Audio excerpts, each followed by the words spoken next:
Hi, I'm Hailey Piper, and I'll be reading a little from my upcoming body horror novel, Queen of Teeth, coming later this year from Rooster Republic and Strange House Books.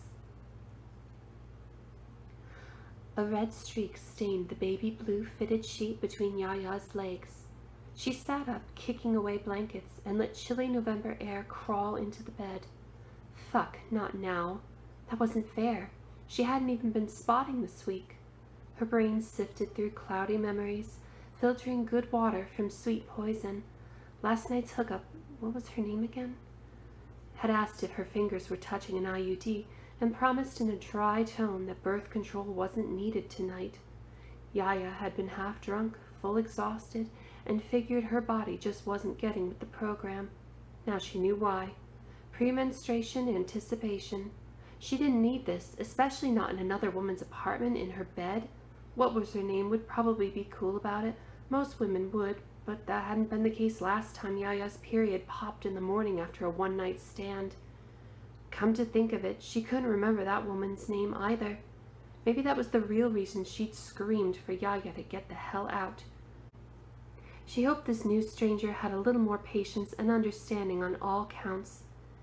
Yaya slipped from the bed onto cold plank flooring and found her slender black purse at her feet.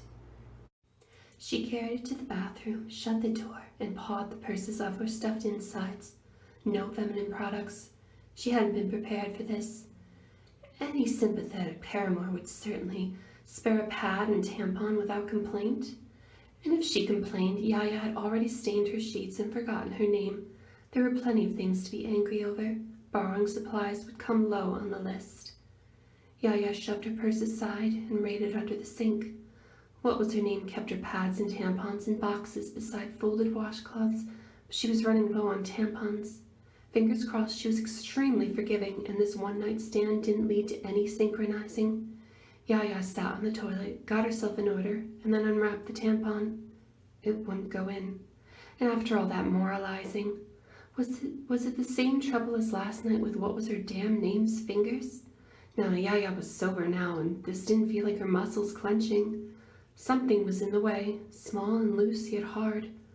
Hooking her fingers, she did a little prodding, and it fell into her hand, dotting her palm with red splotches around the lump of bone. A baby tooth. She blinked. This had to be a calcium deposit that happened to form a molar shape.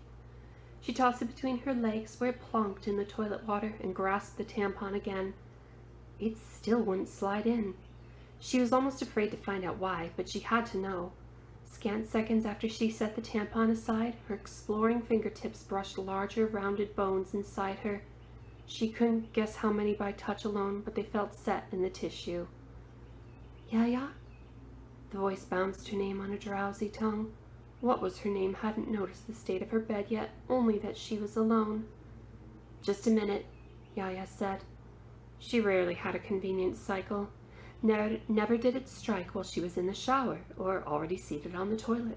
It always hit when she was walking into the bus stop or manning the register at Jumpy's or right after sex, as if there was a button up there marked push here for eggs crimson side up. As a bonus to poor timing, her period always struck with fun quirks. Acne rashes, fatigue, skull-splitting migraines. By contrast, surprised teeth didn't seem so bad. She wasn't misinterpreting the shapes either. They were small, capped by corner lumps like molars, and were that not proof enough, the baby tooth lingered in the toilet bowl below. Small and large teeth alike somehow hadn't torn the vaginal wall, that she could tell. Her only pains right now were the cramps that stabbed her abdomen. It could mean worse, though. Her condition. 31 years old, these things happened, and best have it checked before work today. She wiped her hands, dug her smartphone from her purse, its transparent shell case patterned by wires and circuits like a 90s toy, and called her SIB station. Yolanda Betancourt, she said when prompted. Yolanda Betancourt. An automated yet feminine voice echoed. Your next mandatory acute zygote manifestation syndrome appointment is scheduled for Monday, November 12th at 11:15 in the morning at the East Newark Medical Station in Newark, New Jersey. Thank you for calling AlphaBeta Pharmaceutical, making your world a better place. Yaya hit 0. No operator answered.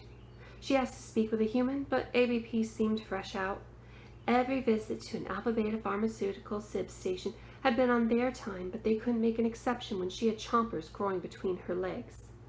She gave up on the phone, unwrapped a pad, and stuck it into her underwear. It would only last so long on its own, but the tampon wasn't fitting, and she couldn't exactly call the tooth fairy to swap the teeth for their worth in dimes. Maybe she worked for ABP. Yaya tossed the tampon in the garbage and blustered out of the bathroom. I hope you've enjoyed this preview of the beginning of Queen of Teeth.